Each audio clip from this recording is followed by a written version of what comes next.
Hello, hello, hello. Welcome one and all. This is drawingXpressions coming to you live streaming on YouTube. I'm Parz, the creative writing guy. And I am so happy that you are here. So happy that you are taking a little bit of time out of your day to join me on a creative writing journey. Sounds good. Couple of things before I dive into the meat and potatoes of the live stream. Number one is that my lovely lady love Alicia is under the weather, so she is not monitoring chat today. So I will be monitoring chat, but just be aware I'm trying to talk at the same time. So if I'm typing and chatting and talking all, multitasking sometimes is my thing, sometimes not. So, we'll see what happens. Excuse me. We are live. And so, things happen. And so, if a cat goes running across the screen here, that's just part of what happens because it's live. It's like watching theater, right? I could record something and then post it up and, edit it and whatever. But, yeah. I like the live feel. It's more spontaneous that way, I guess. Anyway, so that's that. And we also lived through a bit of an earthquake, and we're fine. The house is fine. It knocked a few things off the shelves. That was the extent of our experience. Devastated that the people of Myanmar are suffering the way they are from their devastation. Also, and shockingly, that Bangkok, which is so much further away from the epicenter of the earthquake than we are, they're experiencing, they had a building collapse, at least one. And they're still trying to get people out and whatnot. So, yeah, we feel for them and what's going on there. But thankfully, we're okay. We are, however, exceptionally grateful for all of the people who reached out and checked in on us and said, "Hey, how you doing? Just want to let you know that you're in our thoughts." Very much appreciated. It's yeah, it horrible. 1,500 people, I think, is the latest count on folks who, yeah, death toll over 1,500. So it's horrible. But anyway, my inclination in times of emergency, in times of stress, in times of trouble, is to try and make light, try to have fun, try to break the tension, try to do things like that. Sometimes people appreciate it, sometimes people don't, but that is part of what's going to be in here as well, right? It's just we're showing up, we're being creative, and it's going to be part of our ability to say, hey, we can exist within stressful times. So with that, let us just kind of start the live stream, the meat and potatoes, as I said. So, the one thing that I always stress about what I represent, what DX represents, drawingXpressions, is guidelines. And so guidelines bend. Guidelines ripple like land is not supposed to do during a rolling earthquake. Rules break. And yeah, so we don't want to have things breaking. We want things to bend and flex and be cool and copacetic when they do. The live stream is, of course, broken up into 2 bits. The planning section today is going to be we're going to be doing some work from a prompt image. So I'll be putting that on the screen in a minute, and then we can do some writing around that. The pantser section, it's going to be a little bit disjointed. I got a couple ideas that I wanted to just sort of mention and put out there, and all in the realm of creative writing. And so yeah, we'll get there. We get there. But now, let's just get our minds and our bodies ready to do some writing. So I'm going to invite you to take a deep breath in with me. Here we go. 1, 2, 3, 4, 5, and hold. 2, 3, 4, 5. Exhale. 2, 3, 4, 5, and hold. 2, 3, 4, 5. Breathing in. Stretch. Yeah. There we go. Shake the shoulders, get the hands ready. Whether you're typing on a computer, you're writing longhand, whatever. Just have your body just a little bit ready for our creative time. Okay. Here we go. Okay. So, yeah, so the today's planner section, it's the first section. Apparently I need more iced coffee, and this just goes to prove that it is hot season here. I'm drinking iced coffee. The air outside is too toxic to breathe without a mask, and the air conditioning is on, and it's 9 a.m. here. Okay. So we're gonna work with an image and do some writing based on that image. Now, before I show the image and we start talking about what is it that we can write and how we're going to write and blah, blah, blah, blah, blah, let's just kind of review some things that we have done in past lives, and we can apply those in however way we choose, the guideline part, in whatever way we choose with our prompt. So we have done haikus, and haikus are a lovely way to capture a feeling, to capture a moment, to get that atmosphere feel. What am I seeing in the image? And then I express that through a haiku or a series of haikus. We've done limericks, and limericks are lovely because we can sort of poke fun. We can suppose. There's a lot of room to play what if, and to do so in a way that is a little bit naughty and bawdy, and just things that we can you just sort of imagine you're telling it to drunk friends. That's sort of where you are with the limericks. We can write short stories. We can use an image to sort of imagine a setup or a scene, right? And you can do that using prose, or you can do that using something more lyrical, poetry. You can also use the image as a seed word germination prompt, right? You can look at what is there and then write down maybe a word or a few words and start to use those as prompts for a story. Even to the degree of you just use that to start a seed word germination list. Excuse me. And then you just sort of work your way down until you get to words that you really want to use, but you just use the image as a jumping off point to generate words and do it that way.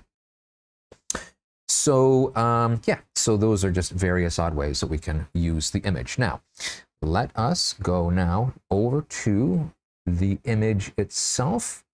And there we go. So I'm going to invite you to take a screenshot or photo, something, so that you have that to refer to. I will have it on my working screen, but it's going to be much smaller. So if you want to catch details, go ahead and grab a screenshot of this. And I'll hold it up there for another few moments, and then I will pull it down.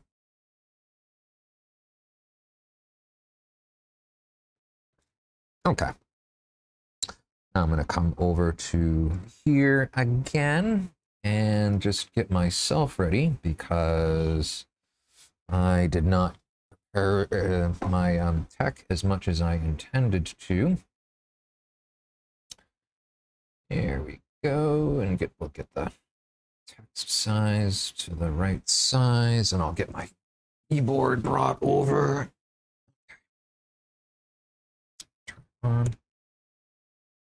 Excellent. Okay. Now I'm going to come to, there we go. Okay. I'm still here. There's the image above me, and then of course where I'm going to be working. So yeah. So as you do your writing, you know, feel free to work your stuff as I'm working my stuff. I'm going to come back to them for just a second. So feel free to work your stuff as I'm working mine. If you just want to work independently, great.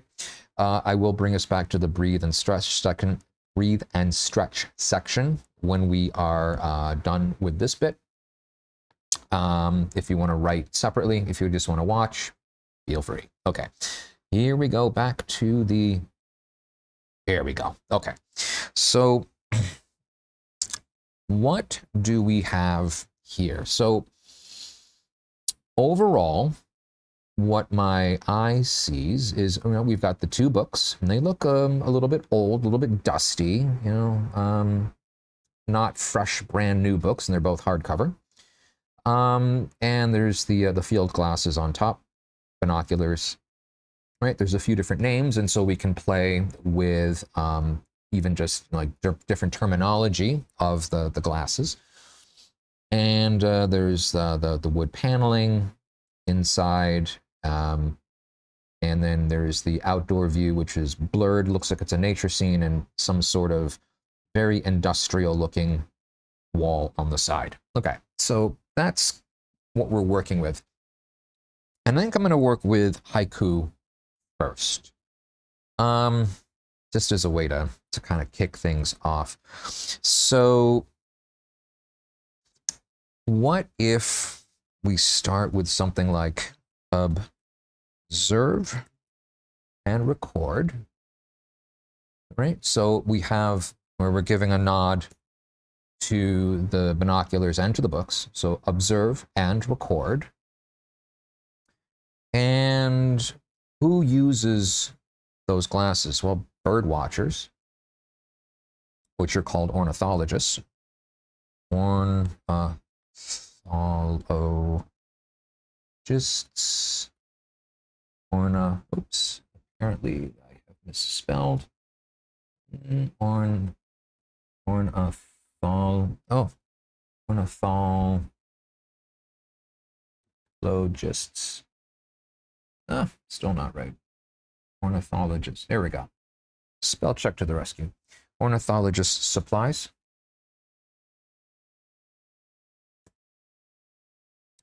And better than an app, right? So sort of make fun of the fact that you can just point a phone at a bird, or even the ones now that you can have it listen to the bird call, and then it identifies your bird for you. So here, yeah, you have to look at the bird, you look it up in the book. Are these bird watching books? Could be. If we get a really close look, I'm just going to bring it back to the prompt real quick. So the top book looks like a literary type of book, you know, some sort of classic literature type of thing from the cover. The one below, it's hard to see. It's yeah, there's something going on that cover, and I'm not really sure. Bird watching, I don't think so, but it doesn't really matter because we can assume that it is. We can presume.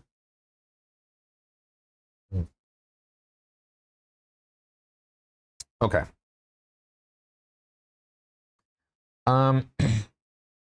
So let's do another haiku. So the books are old.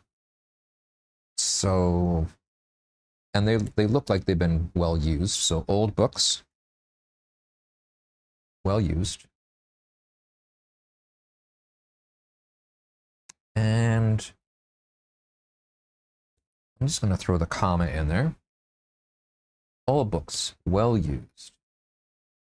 And the paper does look old, aged paper, but no webs. So how about we think of them as treasured? daily cleaned treasures.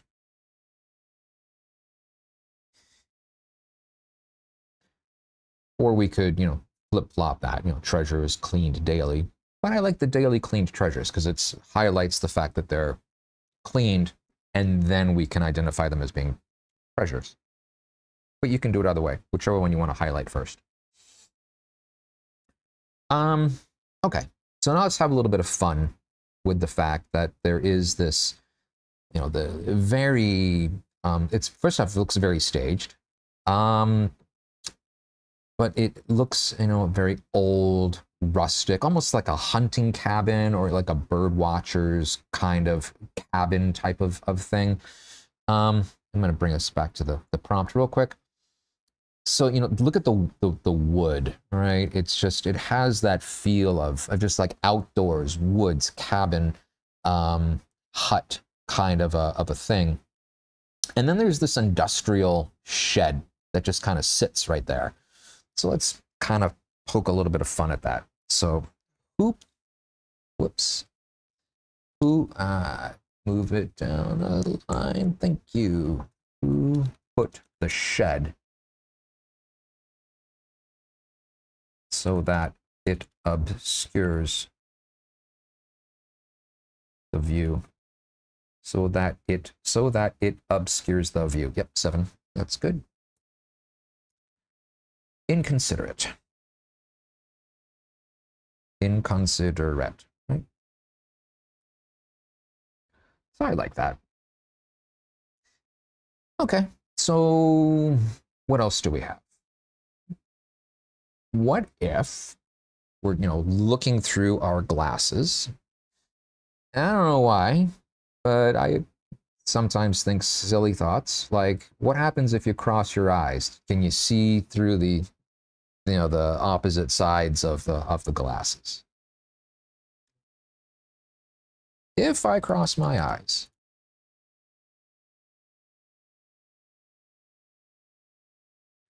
and right see left and left right,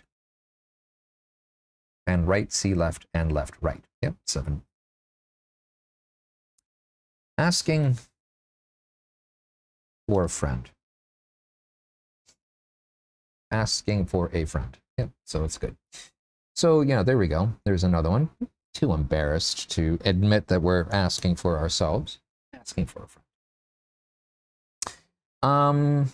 Let's do another one. So the glasses themselves, I'm just going to come back to the image. They look, they have sort of a look to them. They're older. Maybe they're bought that way. Maybe they're manufactured that way. But we can sort of imagine there's like a patina on the glasses. And you don't really want a patina on the book. I mean, there's age spots on the pages. So how about patinas or patinas? Patinas, I think, is how it's pronounced. Patinas on glasses, good. On books, bad. So we can just make a mention of that. Anything else that we can play with? The books themselves, they sort of imagine that the books would have sort of that musty, papery type of smell. So okay, let's maybe play with another one. Musty pages.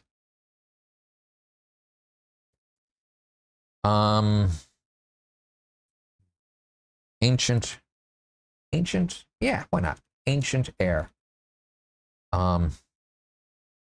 Ancient air trapped in, or here, ancient air found. And the spots, they're kind of reminiscent of like a banana spot, or like a age spots on our skin, right? So let's just call it age spots. Musty pages, ancient air bound, age spots. That one a little less flowy, but I think it also captures the work of the pages as well. So that's some haikus, and you can continue to work more haikus as you're observing more. If you want to talk about the paneling, you want to talk about the desk, you want to presume who was in the room, who maybe set things up to make it look like that, you can absolutely do that. I am going to move over to playing with limericks. What can we do with a limerick? How about there once, you can never go wrong with, there once was a lad who bought glasses, right? Field glasses, but we'll just leave them at glasses. So he could spy on the neighboring glasses. What don't you like about that? I'm not going to pull the U out of there because that's how we spell it in Canada. Okay, so you could spy on the neighboring lasses. And I'm going to slide these next two lines in just a little bit. But the nudists left, leaving him bereft. So now he's taking bird watching classes. That's kind of fun. There once was a lad who bought glasses. No, not so's. So he could spy on the neighboring lasses. But the nudists left, leaving him bereft. So now he's taking bird watching classes. Now, so and so. I should probably pull one so out of there. The ones who bought glasses. For to spy. For to spy. Yeah, why? Let's give it a for to spy. Does that make sense? For to spy. It's a little bit of a play. And we'd have to work out the rhythm a little bit because the limericks do need to be a bit more lyrical in order to have it flow off the tongue. But I think for to spy on the neighboring lasses, I think that works. So let's see now here. Let's maybe give one more limerick a go.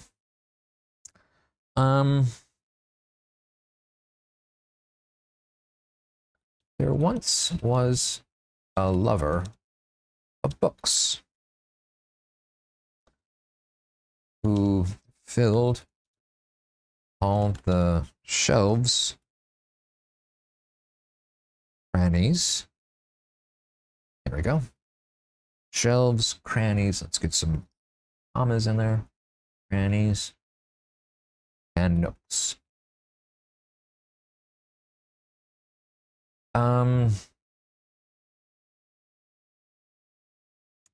Let's see now here. But he never could find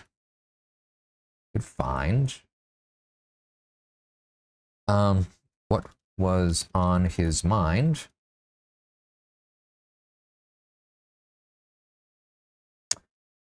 Nooks, books.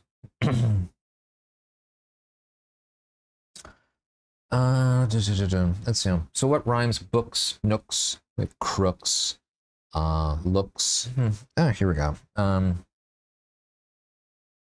No matter where he did look. So, lover of books. No matter where he did, yeah. Stick with look right now. It'd be nice to have looks, plural, the looks. Or we could have crooks. Well, we could, yeah. So maybe we'll try something like that instead. Okay, so I'm just going to put another line down. This is going to be an alternate to the no matter where he did look. because they were taken by unscrupulous, scrupulous crooks. Not necessarily the most risque line in a limerick, but that's okay. They were taken by unscrupulous crooks. Okay. So anyways, just playing around with, yeah, with a couple of limericks. And in the, so okay, so we've done haiku, we've done limericks. Is there a little bit of a story that maybe is here, since we're just sort of still working on the image? I like the fact that it's just so clearly staged. So how about Jeremy? Let's see here. Jeremy. So we're gonna. So the guy that staged it, Jeremy, felt good with the photo he took of the books capped by the field glasses. They contrasted nicely with the wood paneling, so evident in the shot. He figured his Airbnb, it's not Airbnb. I think that's how you do it. Maybe not. I don't really care. Okay, he figured his Airbnb would rent for really good money if he was able to take a few more shots like this one. He desperately hoped, however, that people would ignore the giant metal shed wall that was also so evident in the photo.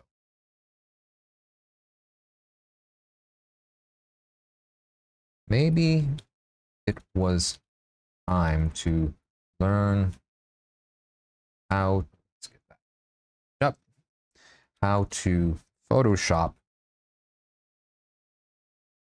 undesirable images from, or undesirable parts of a photo. No, not Photoshop, because Photoshop we tend to add stuff when we Photoshop in, right? That's sort of the grammar of it. So we're going to change it to how to crop elements of a photo. So there we go. Just a quick story that tells a story about why there is this staged books and field glass in front of a window that very clearly has a metal shed in the middle of it. So I think that's kind of a good way to go too. So I think we've covered a few ways that we can sort of play with this image.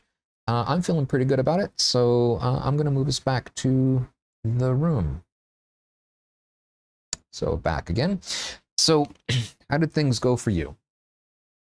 Were you able to find some words that went along with the image? Some story, perhaps? Playing what if, which is sort of the essence of storytelling. What if? So yeah, so drop a note in chat, or if you're watching this on the replay, drop it into the comments, or put it in social media along with the hashtag that I'll give you at the end of class. So yeah, from that, let's just kind of go over into our breathing and our stretching. So let me invite you to take a deep breath in with me. Here we go. And let's do a little bit of a stretch.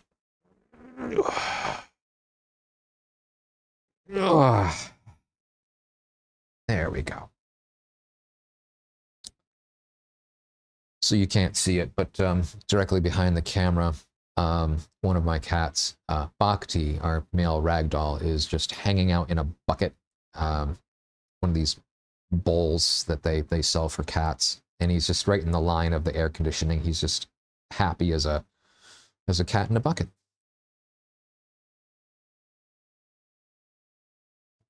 If you have cats and you don't have one of these buckets, oh, they're missing out.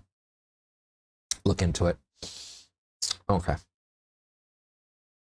Now I'm going to bring us back to my things that I was going to talk about. Here we go. Okay. So it's just a couple of little discussion points that I wanted to bring up. Yeah. So the first one, this is an element that I'm going to try and incorporate more into these live streams. A couple of elements, and one I'm prepared to talk about, and one I'm not prepared to talk about yet. So I'll mention it, but we're not going to actually see anything just yet today. So with creative writing, one of the things that we like to do is to have on hand prompts, right? We just had the image prompt. We do seed word germination for prompts. We do all sorts of things for prompts. So the thing that I am not prepared to talk about today, but I'm just going to mention it right now, is I've signed up for a newsletter with a bullet journaling person. I believe her name is Jess. She's out of New Zealand. And so bullet journaling, if you're not familiar with the term, is where you are taking elements of your day, really, and you are recording it.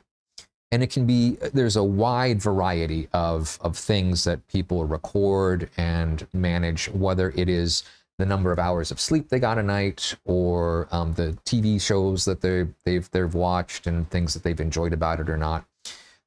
You can have all sorts of, it runs the gamut. You can art journal, right? You can have all these types of journaling.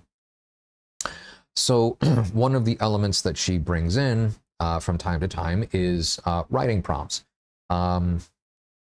Did you enjoy elementary school and why?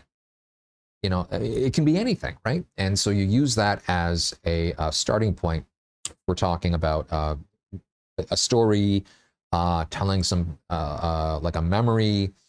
It can be like, you know, so like a memoir type of thing. It can really kind of take you in all sorts of different places. So I will be introducing that stuff into live streams here and there. The other thing that I am going to be introducing into live streams more is another subscription that I'm a part of. It's the Merriam-Webster Word of the Day. And this one I am prepared to show and talk about. So I'm just going to, actually, 1 second, I'll get my my tech set up so I can share the screen. So one of the things about creative writing is you can be more creative and you can have a better writing experience if your vocabulary is, you know, expanded just a little bit. It's not that it is impossible to write creatively if you have a more limited vocabulary. It just makes it more difficult. If you can grab a word or words that interest you, you know, they're interesting, they're like a mouthful, whatever. They can, the more words you have to play with, the better you can write creatively. It's sort of like painting, right? If you only have 3 primary colors that you're sitting there playing with and you're trying to mix all your own colors, it becomes a very frustrating thing where you can make all the colors because they're primary, but it can be a trial.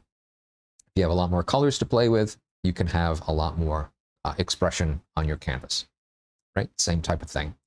So with the Merriam-Webster, let's see here. Just gonna get the thing brought up.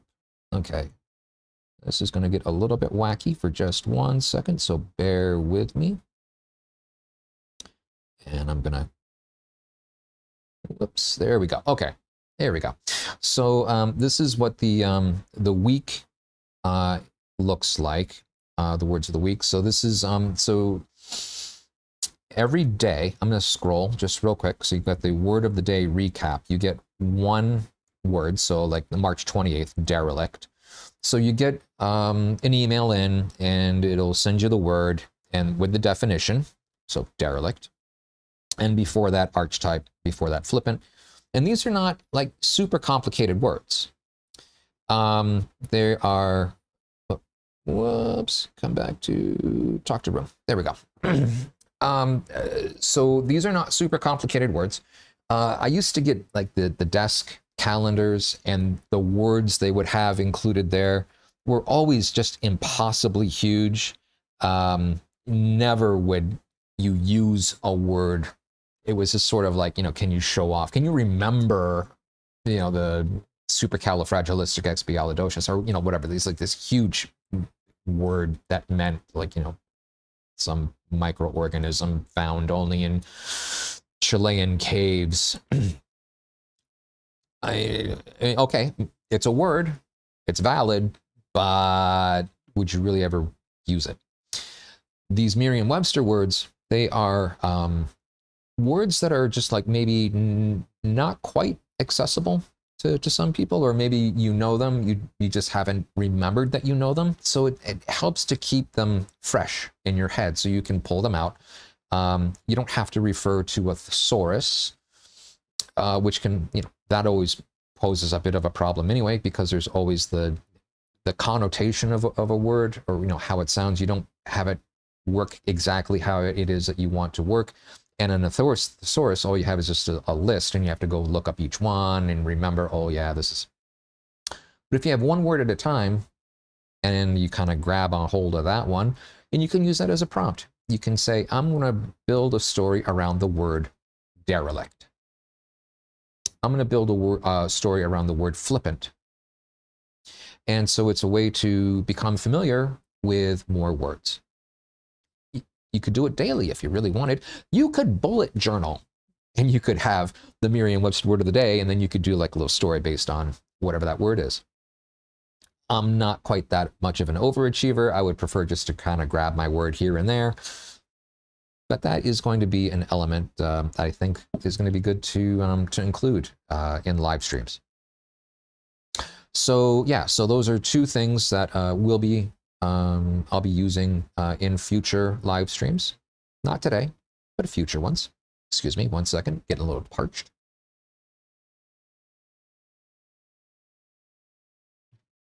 There we go. And one more thing that I wanted to talk about, and again, this is making light of devastating circumstances.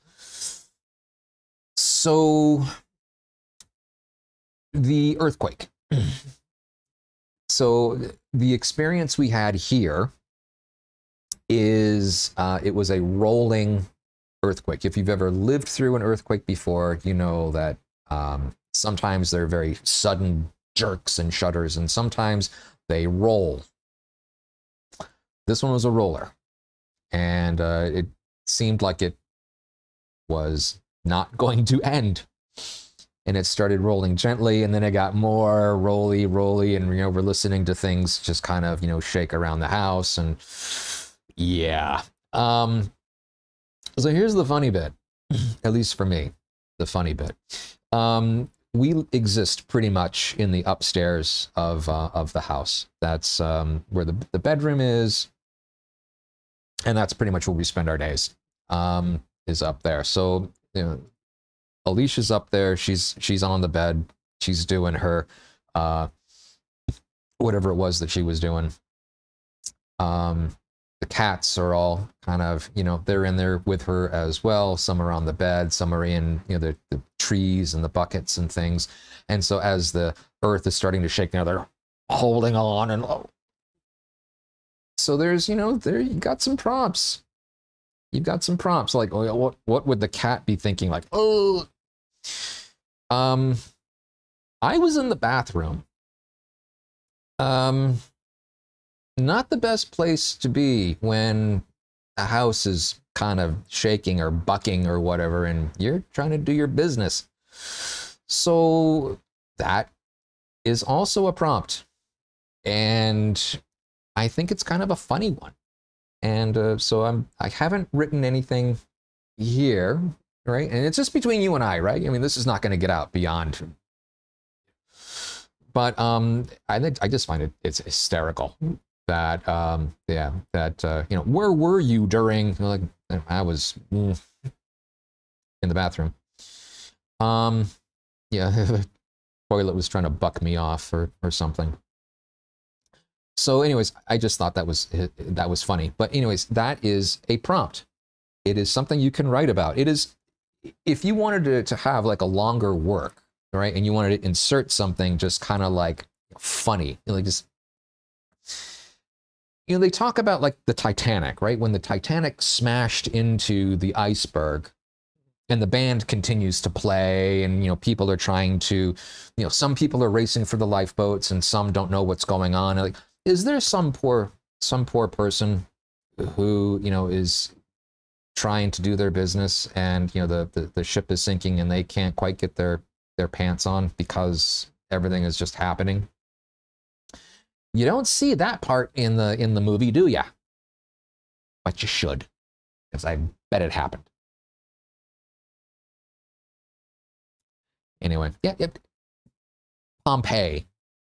Where was the guy that was, you know, doing his business when Vesuvius blew and you know, covered everything in ash? I don't know if we found him yet. There will be someone there. Yeah, there will be someone. Anyways, enough about that. I think we've covered enough for today, and I think we've enough just about the earthquake and everything. So I'm just going to start to close things down by first off talking about our drawingXpressions haiku. A creative space, holistically supportive. Please like, share, and subscribe. And please do. It's very helpful for us. Lets us know that you're out there, and it helps us spread the expanding of our channel. If you do post your stuff online, please use the hashtag DXLiveWithParz. That helps me to find it. And you can always go into our link tree and send stuff to us directly through email, or, you know, interact with us in a variety of different ways. It's all there in the link tree. Yeah. So with that, I'm just going to thank you for being here, for putting up with me for, you know, 3/4 of an hour or so. And I look forward to seeing you next time. So until then, take care for now. Bye-bye.